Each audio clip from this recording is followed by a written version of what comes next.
Uncle Iroh is everybody's favorite uncle. He's fun, he's funny, and he never gets corny. He has such a lightheartedness about him, and he really reminds me of my own uncle. And I'm sure a lot of you can relate too. I hope I made it the way you like it. Good. That was very, bracing. So, Uncle, I've been thinking. And I hope I can be that fun uncle one day. I can't tell you how many times I laughed at Iroh watching the show again now that I'm older. I love how obsessed he is with tea, always wanting to have a good time or relax. He brings such great comedic relief at the perfect times. Aang, this is all my fault. No, Katara, it isn't. Yeah, it kind of is.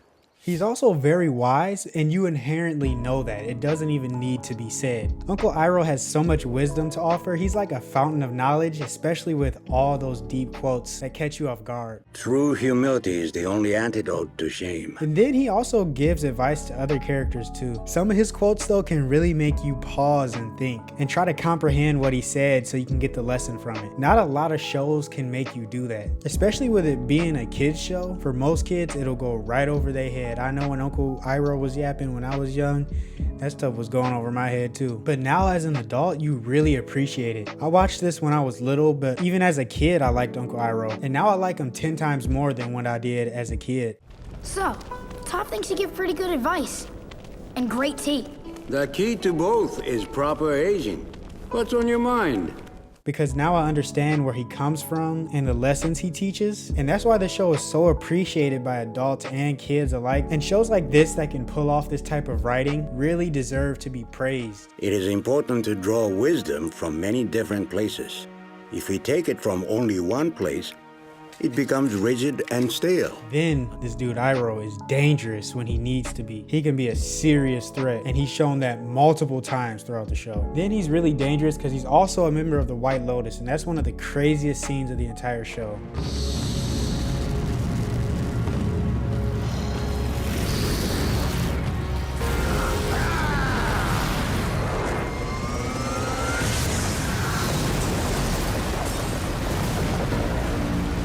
And all this does is goes to show that he should still be respected and is not to be trifled with. Whatever you do to that spirit, I'll unleash on you tenfold. Let it go now!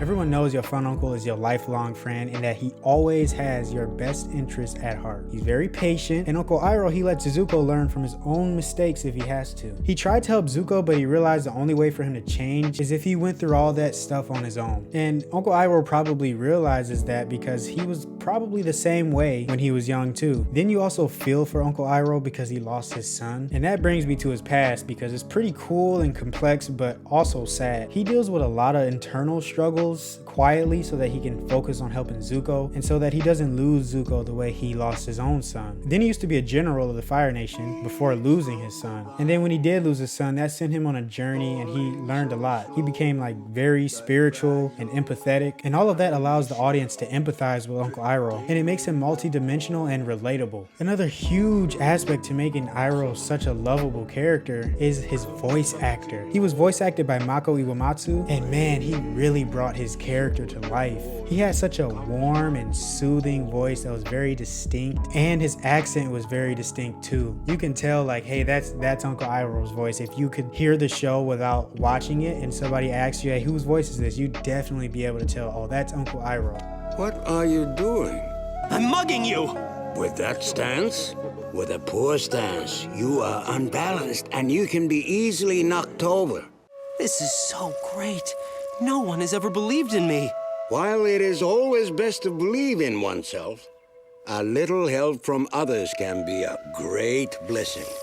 Without his voice acting, we wouldn't be able to feel the same energy and emotions from him that shine so well through Mako's voice. Unfortunately though, Mako passed away before the final season and Greg Baldwin took over, and he actually did a pretty good job at sounding like him as much as possible. And apparently Uncle Iroh's character was heavily influenced by an Eastern philosophy called Taoism. You pronounce it either of those ways, but his teachings often reflect Taoist principles of balance, harmony, and inner peace. Ultimately, you walk away with some great life lessons from Uncle Iroh, along with some happy, sad, and funny moments. And this is why I and all of you love Uncle Iroh so much. I hope you guys enjoyed the video. I'll see you on the next one. peace. Father thinks the rest of the world will follow him willingly, then he is a fool. 2 years at sea have done little to temper your tongue. So, how is your search for the Avatar going? My fault entirely.